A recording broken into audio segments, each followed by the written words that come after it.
Okay students, स्वागत है आपका मेरे यूट्यूब चैनल विजय दीक्षित इंग्लिश क्लासेस में। मैंने आप लोगों को पहले ही बेसिक इंग्लिश के कुछ वीडियोस आपको प्रोवाइड करवाए हैं, जैसे कि नाउन का वीडियो हो गया, प्रोनाउन का हो गया, स्टार्टिंग ऑफ इंग्लिश लैंग्वेज का मैंने वीडियो आपके लिए प्रोवाइड करवाया।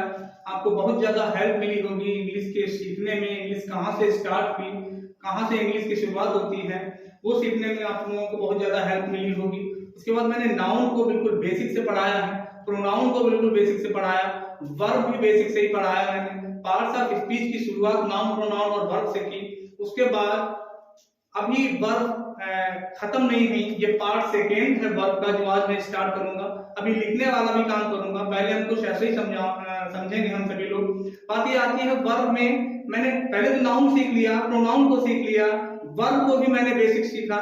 नाउन क्या है? नाउन किसी सब जो है नाउन से और प्रोनाउन से हमें सब्जेक्ट मिलता है, ऑब्जेक्ट मिलता है, और सब्जेक्ट के बाद तुरंत ही वर्ब लगाई जाती है। सब्जेक्ट के बाद जस्ट वर्ब लगाई जाती है, उसे हम जिस वर्ड को लगाया जाता है उसे वर्ब कहते हैं। वर्ब को हमने सीख लिया, वर्ब को पहचानना सीखा क्या होता है, वर्ब को जान गए, वर्ब कहाँ पे यूज होती है, कहाँ पे हम वर्ब को यूज कर सकते हैं। ठीक है, हमने इस टाइप के वर्ड्स जो है, वर्ब से तो पूरी डिक्शनरी भरी पड़ी है। हमने वर्ब को सीख लिया, वर्ब कहाँ पे यूज होती है, कहाँ पे उसे लगाना चाहिए। उसके बाद हमने ये भी पढ़ाया था कि वर्ब क्या होती है। वर्ब का हमने तुम लोगों को डेफिनेशन दिया है कि स्टाइल या एक्शन को हम क्या कहते हैं, स्टाइल और एक्शन को हम वर्ब कहते हैं। वर्ब को देखा नहीं जा सकता, उसको केवल महसूस किया जा सकता है। जैसे बच्चे खेल रहे हैं, उनका खेलना नहीं देख सकते आप, उन बच्चों को देख सकते हैं, उनके बैट को देख सकते हैं, गेंद को देख सकते हैं, लेकिन उन बच्चों के खेलने को नहीं देख सकते। और खेलना क्या हो गया? वर्ब हो गया। मैंने ये भी बताया था कि वर्ब क्या होता है, वर्ब में ना लगा होता है हिंदी में, जैसे खेलना, कूदना, बैठना, उठना, ये सभी वर्ब्स के अंतर्गत आते हैं। ठीक है, ये सभी वर्ब्स होते हैं। हमने ये भी बताया था कि वर्ब में ऊर्जा या शक्ति लगती है, ताकत लगती है। मोहन कूद रहा है तो कूदने में उसकी ताकत लग रही है, तो जिसमें भी ताकत लगे वो क्या होता है? वर्ब होता है। तो हमने सबसे पहले बेसिक में क्या सीखा कि वर्ब क्या होती है, उसका यूज कहाँ पे करते हैं, वर्ब को हम कैसे पहचान सकते हैं। वर्ब सदैव सब्जेक्ट के बाद में यूज होती है और सब्जेक्ट नाउन और प्रोनाउन का बनाया जाता है। उसके बाद में हमने ये सीखा कि वर्ब होती कितने प्रकार की है। तो ये भी हमने बताया था कि वर्ब दो प्रकार की होती है, मेन वर्ब और ऑक्सिलरी वर्ब। मेन वर्ब क्या होती है? मेन वर्ब से पूरी डिक्शनरी भरी पड़ी है, बहुत ज्यादा वर्ब्स आपको मेन वर्ब में देखने को मिल जाएंगे। ठीक है, लेकिन वर्ब, मेन वर्ब को भी कैटेगरी में बांटा गया है। इसकी तीन कैटेगरी है, रेगुलर, इररेगुलर, ट्रांसिटिव, इनट्रांसिटिव और फिर फाइनाइट और इनफाइनाइट। उसके बाद एक्सिलरी वर्ब आती है। एक्सिलरी वर्ब जो होती है वो क्लियर है कि वो 24 होती हैं। जैसे एक्सिलरी वर्ब में हम लोग इज, आर, एम, बाज वर्ब, इस टाइप की वर्ब्स को देख सकते हैं जो प्रिंसिपल वर्ब्स होती हैं। उसके बाद हम मॉडल को देखते हैं, सेमी मॉडल भी एक्सिलरी वर्ब में आते हैं, वो हम आगे पढ़ाएंगे। आज क्या है, हमने तुम लोगों को पढ़ा दिया था कि ट्रांसिटिव, इनट्रांसिटिव वर्ब पढ़ा दिया था, रेगुलर और इररेगुलर वर्ब पढ़ा दिया था। रेगुलर इररेगुलर क्या होता है? जिसमें चेंजिंग होती चली जाए वो रेगुलर होती है। जैसे गो, वेंट, गॉन, गोइंग और गोस, इसमें चेंजिंग हो रही है। गो के बाद क्या आ रहा है? वेंट। ये फर्स्ट फॉर्म है गो, सेकेंड फॉर्म है वेंट, उसके बाद थर्ड फॉर्म है गॉन, और जो हम फोर्थ फॉर्म देखते हैं वो गोइंग हो जाती है, और उसके बाद गोस। ये हम चेंजिंग देखने को देख रहे हैं, चेंजिंग मिल रही है। गो, वेंट, गॉन में चेंजिंग हो रही है, गो को बदल के वेंट कर दिया। लेकिन जिसमें चेंजिंग नहीं होती है, कट कट कट, इसमें चेंजिंग नहीं हो रही है, और जिसमें चेंजिंग नहीं होती है वो होती है इररेगुलर वर्ब। ध्यान रखना है, रेगुलर वर्ब जिसमें चेंजिंग होती चली जाए, और इररेगुलर वर्ब जिसमें चेंजिंग ना हो, जैसे कट कट कट हो गया, पुट पुट पुट हो गया, पुट में से रखना। उसके बाद रीड रीड रीड हो गया। ये चेंजिंग जब देखने को ना मिले तो वो इररेगुलर वर्ब के अंतर्गत आता है। उसके बाद हमने पढ़ाया ट्रांसिटिव और इनट्रांसिटिव वर्ब, अच्छे से समझाया था। ट्रांसिटिव वर्ब में ऑब्जेक्ट लगा हुआ होता है, इनट्रांसिटिव वर्ब में ऑब्जेक्ट लगा हुआ नहीं होता है। ऑब्जेक्ट हम कैसे पहचानेंगे? किसी भी सेंटेंस में ऑब्जेक्ट लगा है, सब्जेक्ट आएगा, वर्ब आएगा, और वर्ब के बाद ऑब्जेक्ट होगा। वर्ब का प्रभाव ऑब्जेक्ट पर पड़ेगा। कैसे पहचानेंगे इसमें ऑब्जेक्ट है? ये पहचानने की विधि क्या है? सीधी सी बात है कि जब हम किसी वर्ब से क्वेश्चन करते हैं क्या और किसको लगा के, और आंसर मिल जाता है, वही आपका क्या होता है?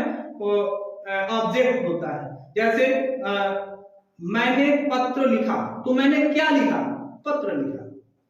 ही गोज टू मार्केट, वह बाजार जाता है, इसमें ऑब्जेक्ट नहीं है, केवल अदर वर्ड्स है, मतलब क्या और किसको से आंसर नहीं मिल रहा है, आंसर मिल रहा है वह कहां जाता है, कहां से आंसर मिला, तो ये इसमें ऑब्जेक्ट नहीं है। जिसमें ऑब्जेक्ट नहीं वो इंट्रांसिटिव हो जाती है, जिसमें ऑब्जेक्ट हमें मिल जाता है ट्रांसिटिव वर्ब हो जाती है। सिंपल सी बात है। जैसे मैंने कह दिया कि Mohan is writing a letter, तो Mohan is writing a letter, Mohan एक पत्र लिख रहा है, तो मोहन क्या लिख रहा है? एक पत्र लिख रहा है। तो आप लोग सीधे से देख सकते हैं इसमें क्या है, क्या लिख रहा है?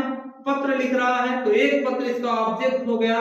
लेकिन कभी कभी जैसे ही गोज, वह जाता, इसमें ऑब्जेक्ट ही नहीं है। अगर ऑब्जेक्ट लगेगा भी तो वो ऑब्जेक्ट नहीं होगा, वो होगा अदर वर्ड्स। जैसे Mohan goes to market, Mohan goes to school, सदैव गोज जो है वो इंट्रांसिटिव में भी आती है, में ही आती है। इतनी बात याद रखना है कि ट्रांसिटिव वर्ब में ऑब्जेक्ट लगा होता है, इंट्रांसिटिव वर्ब में ऑब्जेक्ट लगा हुआ नहीं होता है। अब बात आती है फाइनाइट और इनफाइनाइट की। बस यही पार्ट पिछले वीडियो में हमने छोड़ा था आपको आज पढ़ाने के लिए। आज हम टॉपिक पे आते हैं फाइनाइट और इनफाइनाइट। अगर आपको ये वीडियो पसंद आए तो लाइक और सब्सक्राइब कर दें, ठीक है। इससे मनोबल डाउन नहीं होता है, पढ़ाने का पूरा प्रयास करेंगे, आराम से पढ़ेंगे। वर्ब फाइनाइट और नॉन फाइनाइट क्या होता है? देखिए फाइनाइट और नॉन फाइनाइट में अंतर क्या है, सबसे पहले ये जान लेते हैं। लिखने का काम बाद में करेंगे, लिखकर भी समझाया जाएगा। फाइनाइट क्या होता है, इतना याद है तुम लोगों को, सब्जेक्ट के जस्ट बाद में एक वर्ब आती है और वो वर्ब चेंज भी होती है सब्जेक्ट के हिसाब से, उसके नंबर के हिसाब से और टेंस के हिसाब से भी वो वर्ब चेंज होती है। अगर प्रेजेंट इंडेफिनिट टेंस का वाक्य है तो जैसे हम कहते हैं ही गोज, अगर वही पास्ट इंडेफिनिट टेंस का वाक्य हो जाए तो ही वेंट, ठीक है। तो वर्ब क्या है, ही के बाद गोज लगा है, तो गोज को जब हम पास्ट इंडेफिनिट टेंस में लेके जाएंगे तो वेंट हो जाएगा। तो इसका मतलब ये वर्ब चेंज हो रही है, चेंजेबल है। हम ये देखते हैं जो वर्ब चेंज होती है और सब्जेक्ट के जस्ट पास में होती है, फाइनाइट वर्ब होती है। चेंज होनी चाहिए, वर्ब चेंज होनी चाहिए तभी फाइनाइट है। बात आती है नंबर के हिसाब से चेंज होने वाली। जैसे जैसे हम कहते हैं ही गोज, वह जाता है, दे गो, वह वे जाते हैं। तो बात आती है उसमें गोज लगा, यस या यस लगा, यानी सिंगुलर नंबर के साथ प्रेजेंट इंडेफिनिट टेंस में यस या यस वर्ब में लगाते हैं। और जब प्लूरल नंबर मिल जाता है तो यस या यस नहीं लगाते, यानी वर्ब हमारी चेंज दिख रही है, गो हो गया, तो ये हो गया आपका फाइनाइट वर्ब, यानी चेंज हो रही है। टेंस के हिसाब से भी चेंज हो रही है, पर्सन के हिसाब से भी चेंज हो रही है, नंबर और पर्सन के हिसाब से भी आपकी वर्ब चेंज हो रही है। जब नंबर पर्सन के हिसाब से वर्ब चेंज हो रही है, टेंस के हिसाब से वर्ब चेंज हो रही है, सब्जेक्ट के जस्ट पास में है, फाइनाइट वर्ब है। लेकिन नॉन फाइनाइट क्या होता है? नॉन फाइनाइट की बात आती है, नॉन फाइनाइट में वर्ब चेंज नहीं होती। दूसरी बात, सब्जेक्ट के पास में इसका स्थान नहीं होता। ये सब्जेक्ट से कहीं डिस्टेंस पे यूज होती है, दूर यूज होती है और चेंज नहीं होती, ना टेंस के आधार पे चेंज होती है और ना ही पर्सन या नंबर के हिसाब से चेंज होती है। जैसे he goes to market to buy some new books, ठीक है। he goes to market, इसमें goes फाइनाइट वर्ब है, ये he के पास में बिल्कुल आई है, सब्जेक्ट के पास में। और अगर टेंस हम बदल दें, अगर यही टेंस हम पास्ट में कर दें, पास्ट इंडेफिनिट में ये वेंट हो जाएगी, परफेक्ट में कर दें तो हैड हो जाएगा, हैड गॉन, या पास्ट परफेक्ट में और प्रेजेंट परफेक्ट में ये हैज गॉन हो जाएगा, ही हैज गॉन। तो ये इसका मतलब साफ है कि ये वर्ब चेंज हो रही है, ये तो फाइनाइट हो गई। दूसरा ये सब्जेक्ट के पास में है, फाइनाइट वर्ब। लेकिन इनफाइनाइट को हम कैसे समझेंगे? इनफाइनाइट क्या है? हमने ये बताया ही गोज टू मार्केट या he is going to market to buy some new books. To buy, यहाँ पे बाई एक वर्ड आया है और बाई मीन्स होता है खरीदना। अब हमने बताया था जिस शब्द के अंत में ना लग जाए वर्ब होता है, जैसे जाना, बैठना, उठना, कूदना, खेलना, ये भी खरीदना है, ये वर्ब लग रही है, लेकिन ये चेंज नहीं हो सकती। अगर हम यहाँ पे ही की जगह पे दे कर दें, they go to market to buy, नहीं चेंज हो रही है। दे बहुवचन है, प्लूरल है, उसके साथ में जो दे गो, ही का गोज था, इसके साथ गो कर दिया, लेकिन जो बाद में वर्ब लिखी है बाय ये चेंज नहीं होगी। टेंस कोई बदल दे कि went to market, to buy, फिर से टू बाय आ रहा है, वर्ब चेंज नहीं हो रही है। तो जो वर्ब चेंज ना हो, पर्सन के हिसाब से, नंबर के हिसाब से या टेंस के हिसाब से और सब्जेक्ट से थोड़ी दूर रखी जाए, उसे क्या कहते हैं? इनफाइनाइट। ये वर्ब नहीं होती, ये नकल होती है वर्ब की। नॉन फाइनाइट भी इसको कहते हैं, इनफाइनाइट भी कहते हैं। ये केवल वर्ब की क्या होती है? नकल मात्र होती है। बात आती है कि देखिए, एक बात है कि सब्जेक्ट के पास में वर्ब का यूज होना, ये वर्ब सब्जेक्ट पर डिपेंड होती है। सब्जेक्ट के नंबर के हिसाब से सब्जेक्ट एक वचन है या बहुवचन है या टेंस के हिसाब से वर्ब चेंज होती है।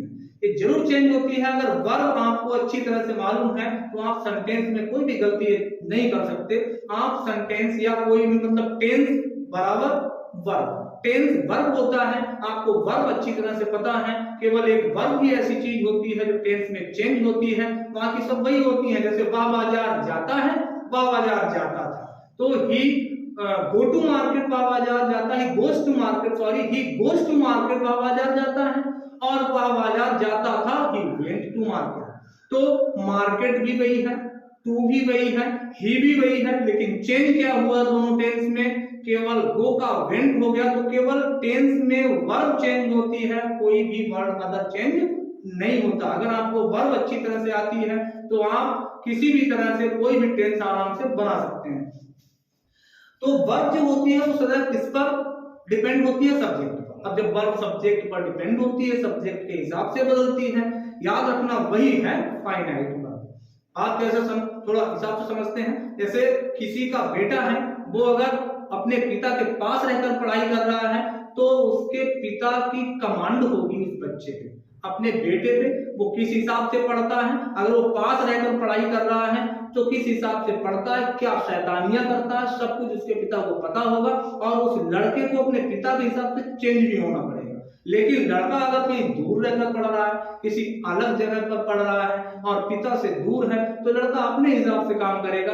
उसका कोई भी जो पिता की कोई भी बात उस पर असर नहीं करेगी, चाहे वो कितना भी फोन पे डांट फटकार ले, एक दिन के लिए होगा, बाद में फिर से वैसा ही होगा, तो उस पर असर नहीं करेगी, वो चेंज नहीं होता है।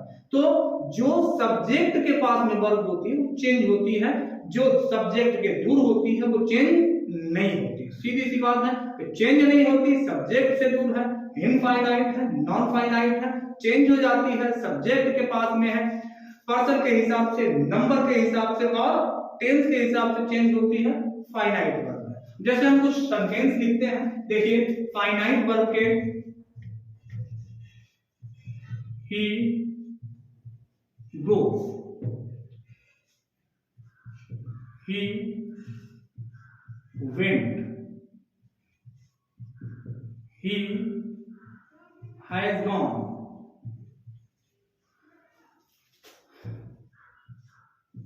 he will go।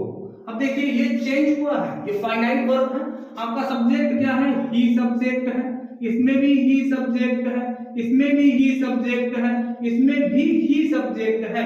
ये चेंज हुआ है। देखिए टेंस के हिसाब से हम पहले देखते हैं, ये प्रेजेंट इंडेफिनिट टेंस का था, तो सिंगुलर नंबर के साथ सिंगुलर सब्जेक्ट था, हमने गोज लगा दिया। आप लोगों को पता है सिंगुलर के साथ में सदैव यस या यस लगता है, हमने गोज यहाँ पे लगा दिया। लेकिन यहाँ पे पास्ट इंडेफिनिट टेंस का था और पास्ट इंडेफिनिट टेंस में सदैव वर्ब की सेकेंड फॉर्म यूज होती है। तो सीधी सी बात, हमने यहाँ पर क्या लगा दिया? तो वेंट लगा दिया। और उसके बाद में अब ये प्रेजेंट परफेक्ट टेंस में जब हमें देखने को मिला, तो देखिए प्रेजेंट परफेक्ट टेंस में सिंगुलर के साथ में हैज यूज होता है, प्लूरल के साथ में हैज यूज होता है और सदैव इसके साथ में मेन वर्ब की थर्ड फॉर्म लगती है। तो यहाँ पे हमने क्या लगा दी? थर्ड फॉर्म और हैज को यूज कर दिया। चेंज हुआ सब्जेक्ट के साथ में, उसके बाद क्या नाम? टेंस के साथ में। अब क्या आता है? फ्यूचर में देखा तो फ्यूचर के साथ में भी एक चेंज देखने को मिला, हमें विल और सेव देखने को मिला। तो देखते हैं टेंस के हिसाब से जो वर्ब चेंज हो जाए वही क्या है? फाइनाइट वर्ब है।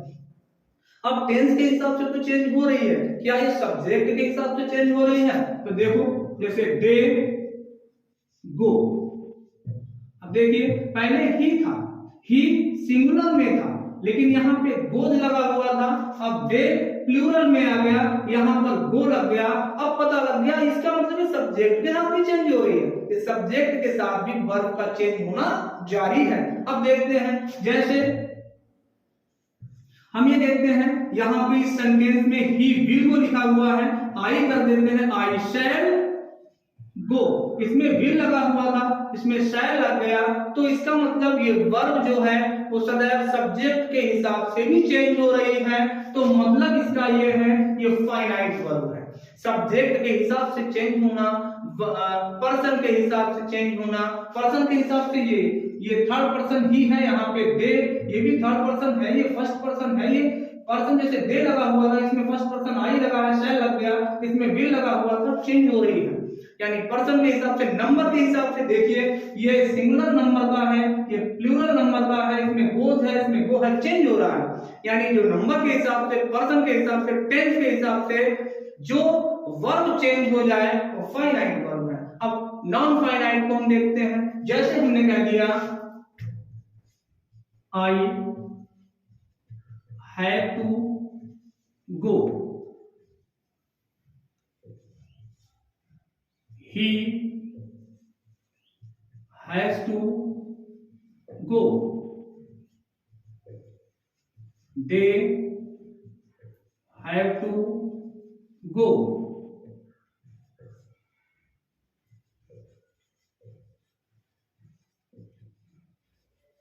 देखिए अब क्या बात आती है, आई के साथ ये जो वर्ब है हैज, ये चेंज होगी, लेकिन ये वर्ब चेंज नहीं हो रही है।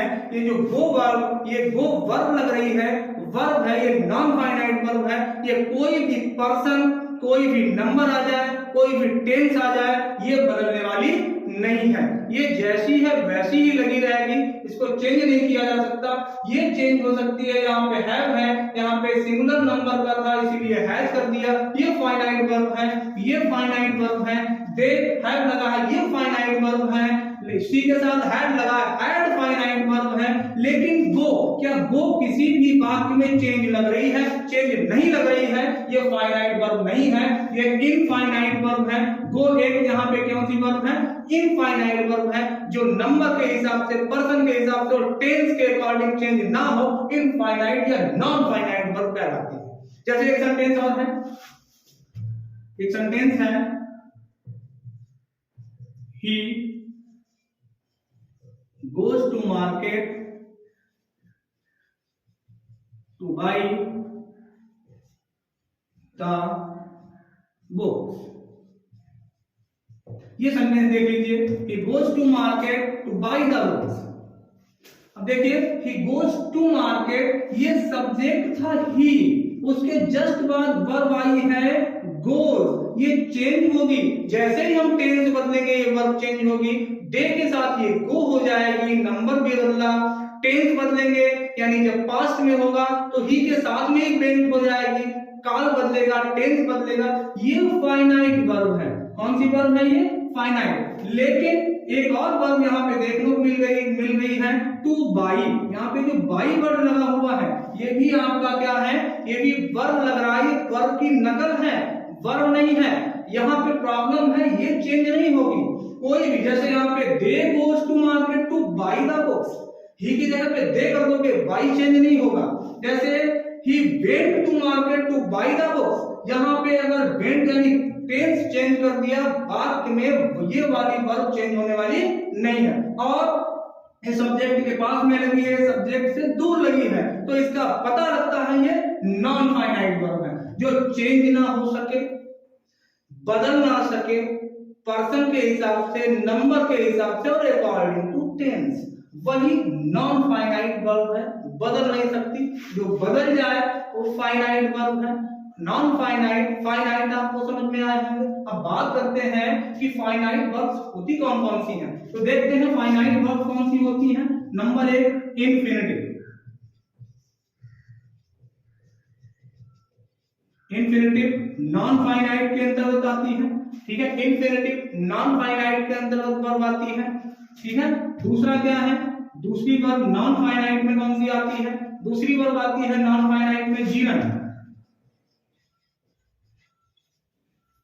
जीरंड आती है नॉन फाइनाइट में। दूसरी वर्ब कौन सी आती है? जीरंड आती है। उसके बाद में जो थर्ड फॉर्म होती है, थर्ड वर्ब होती है नॉन फाइनाइट की, वो आती है पार्टिसिपल। पार्टिसिपल यानी नॉन फाइनाइट, देखो फाइनाइट वर्ब को आप लोग समझ गए, फाइनाइट वर्ब क्या होता है, जो आपने मेन वर्ब हमने पढ़ाए थे पिछले वीडियो में, फाइनाइट वर्ब्स थे। जितने भी वर्ब हैं फाइनाइट वर्ब्स होते हैं, लेकिन सब्जेक्ट के पास में यूज होना चाहिए, सब्जेक्ट के पास में यूज होना चाहिए, वही फाइनाइट है। बदल सके वही फाइनाइट है, इसका कुछ और नियम नहीं है, आगे कुछ नहीं है इसके।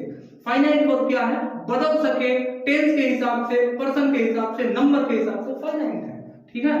और इसको, इसमें क्या है? नॉन फाइनाइट, बदलती नहीं है। ये तीन प्रकार की होती है। कौन सी? ये तीन प्रकार की होती है।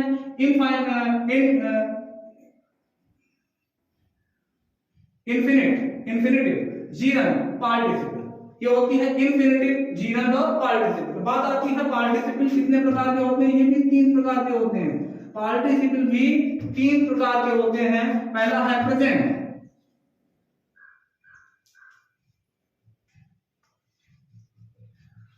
प्रेजेंट, पहला क्या है? प्रेजेंट। दूसरा है जीरंड में क्या पार्टिसिपल, तीसरा क्या है? पास्ट, और चौथा क्या है? प्रेजेंट, पास्ट और परफेक्ट। तो प्रेजेंट पार्टिसिपल, पास्ट पार्टिसिपल और परफेक्ट पार्टिसिपल, ये तीन पार्टिसिपल होते हैं। इनको कैसे पहचानेंगे कि ये तुम्हारी कौन सी वर्ब है? नॉन फाइनाइट वर्ब है। तो इन्फिनिटिव में क्या लगा होता है? 2 + V1, यानी जब 2 + V1 आ जाए, टू गो, टू कम, ठीक है, ये 2 + V1 आ जाए तो नॉन फाइनाइट यानी इन्फिनिटिव वर्ब है। उसके बाद जीरंड, जीरंड क्या होता है? जीरंड में क्या आता है? इसमें वर्ब प्लस आईएनजी। जीरंड क्या होता है? वर्ब प्लस आईएनजी को हम क्या कहते हैं? जीरंड। अब प्रेजेंट पार्टिसिपल में क्या होता है? प्रेजेंट पार्टिसिपल में सदैव वर्ब प्लस आईएनजी, और पास्ट में क्या होता है? वी थर्ड, यानी वी थर्ड अर्थात वर्ब की थर्ड फॉर्म। और परफेक्ट पार्टिसिपल में क्या होता है? Having plus V3। Perfect participle में हैविंग प्लस V3 होता है। तो नॉन फाइनाइट वर्ब कितने प्रकार की होती है? तीन प्रकार की। पहला है इन्फिनिटिव, इसमें 2 + V1 आता है। जीरंड, उसमें V + ING, verb plus ING आता है। पार्टिसिपल में present, present participle V + ING, और पार्टिसिपल में पास्ट पार्टिसिपल V3 अर्थात वर्ब की थर्ड फॉर्म। परफेक्ट पार्टिसिपल में हैविंग प्लस वर्ब की थर्ड फॉर्म, प्रेजेंट, ठीक है। तो अब बात आती है, आप लोग अच्छी तरह से समझ भी गए होंगे कि नॉन फाइनाइट वर्ब क्या होता है, फाइनाइट वर्ब क्या होता है, ठीक। प्रेजेंट में PRESTNT था, प्रेजेंट। अब बात आती है कुछ और प्रॉब्लम, जैसे फाइनाइट वर्ब को आप लोग अच्छी तरह से पहचान सकते हैं, जो बदल सके सब्जेक्ट के अकॉर्डिंग, पर्सन के अकॉर्डिंग और टेंस के अकॉर्डिंग। फाइनाइट वर्ब है जो बदल ना सके, ना सब्जेक्ट का असर पड़े उस पे, यानी ना पर्सन का असर पड़े, ना नंबर का पड़े और ना टेंस का पड़े। नॉन फाइनाइट वर्ब है, उसको बदला नहीं जा सकता। नॉन फाइनाइट वर्ब कितने प्रकार की होती हैं? इन्फिनिटिव होता है, जीरंड होता है, पार्टिसिपल होता है, ठीक है। ये नॉन फाइनाइट वर्ब्स के जितने प्रकार हैं तो अगले वीडियो में आपको पढ़ाए जाएंगे। अगर ये वीडियो आपको पसंद आया हो तो लाइक और सब्सक्राइब करें और मेरे साथ बने रहें। Thank you.